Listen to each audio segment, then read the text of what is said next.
चलिए आज उनके बारे में बातें करते हैं जिनके बारे में कोई ज़्यादा बातें नहीं करता। जी हाँ, मैं हमारे कंस्ट्रक्शन वर्कर्स और लेबर्स की बातें कर रहा हूँ, जो इस सिविल इंडस्ट्री में उतने ही इम्पोर्टेंट हैं जितने आप और मैं। पर ये वो पर्दे के पीछे छुपे हुए चेहरे हैं जिनका जिक्र कहीं नहीं होता। आपको ये तो ज़रूर पता होगा कि ताजमहल किसने बनवाया है, पर असल कारीगर और वर्कर्स बेनाम ही रह जाते हैं। अगर मैं इनकी बातें करूं तो मेहनत और हार्ड वर्क इनका पेशा है और ये उन कल्पनाओं को हकीकत में बदलने में एक बहुत बड़ी अहम भूमिका निभाते हैं। वर्कर्स एंड लेबर्स इस सिविल इंडस्ट्री परिवार के वो सदस्य हैं जो अपनी कड़ी मेहनत से किसी भी प्रोजेक्ट को उसके आखिरी मुकाम तक पहुंचाते हैं। ये वो वर्ग है जो किसी लग्जरी लाइफ को जीने के लिए नहीं, बल्कि अपने और अपने परिवार का पेट पालने के लिए दिन और रात मेहनत करते हैं। चाहे जैसी भी परिस्थिति हो, इनका काम कभी खत्म नहीं होता। दोस्तों, कोरोना महामारी से आप और मैं अच्छी तरह वाकिफ हैं और आपने देखा इस महामारी के चलते जो लॉकडाउन हुआ, रात 12 बजे से पूरे देश में संपूर्ण लॉकडाउन होने जा रहा है। उससे अगर किसी को सबसे ज्यादा परेशानी उठानी पड़ी है तो वो है हमारे माइग्रेंट वर्कर्स एंड लेबर्स को। कोविड-19 के चलते आपने देखा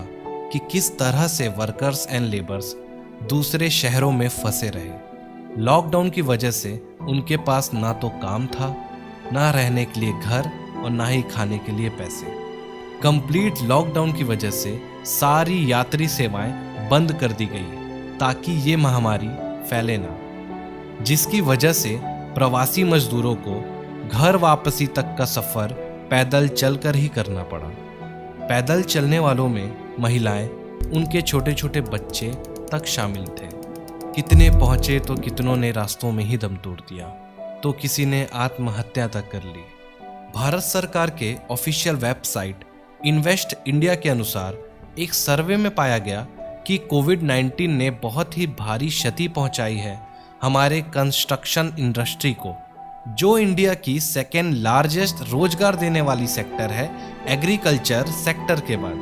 construction industry 50 million workers and labours को रोजगार देती है। ये वर्कर्स और लेबर्स हमारे देश के वो स्तंभ हैं जिस पे हमारा देश खड़ा है, और हम गवाह हैं उन हाईवे की तस्वीरों के जो हमारे सिस्टम की विफलताओं को दर्शाती हैं और कहती हैं कि क्या गवर्नमेंट को इनकी और मदद नहीं करनी चाहिए। ये तस्वीरें कुछ सवाल छोड़ जाती है हमारे जहन में कि क्यों ऐसे वक्त में मदद के हाथ नहीं पहुंच पाते इन तक। क्यों सिर्फ कुछ सोनू सूद जैसे लोगों को ही इनकी तकलीफें नजर आती हैं। क्या ये जिम्मेदारी शासन प्रशासन की नहीं जो ऐसी महामारी में इनके लिए सही कदम उठा सके। ये वर्कर्स एंड लेबर्स बैकबोन है हमारे देश के इकोनॉमी की, और जिन हालातों का सामना आज ये कर रहे हैं, ये हालातें चीख के कहती हैं कि देश को और करने की ज़रूरत है इनके लिए, जो हमारे देश को बनाते और हमारे शहरों को चलाते हैं।